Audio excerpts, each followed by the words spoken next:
مرحبا بالجميع، أتمنى أن تكونوا بخير إن شاء الله.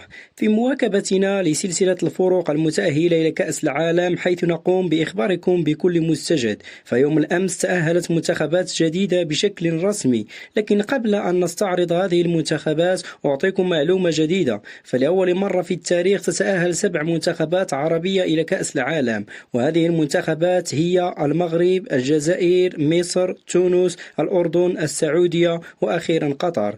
إنجاز تاريخي غير مسبوق يدل على تطور الكرة العربية. فكأس العالم 2026 سيكون استثنائي جدا، وقد يشكل منعرج جديد في تاريخ الكرة العربية.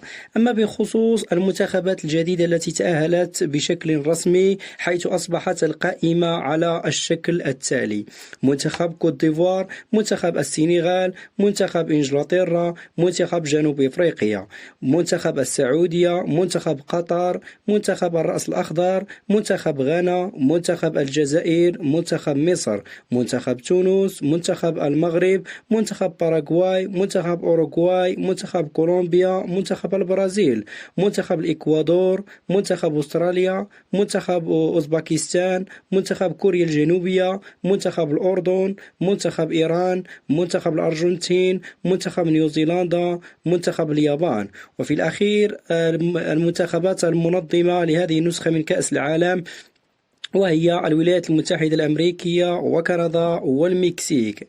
أما بخصوص الملحق الإفريقي فسيكون في المغرب في 13 و 16 نوفمبر 2025، حيث ستواجه نيجيريا الغابون في 13 نوفمبر 2025، بينما الكاميرون ستواجه الكونغو أيضا في 13 نوفمبر 2025، على أساس أن يتواجه الفائزون من هاتين المباراتين في 16 نوفمبر 2025. نكتفي بهذا القدر، على أمل أن نلتقي في فيديو آخر إن شاء الله. فإلى هناك استودعكم الله، والسلام عليكم ورحمة الله تعالى وبركاته.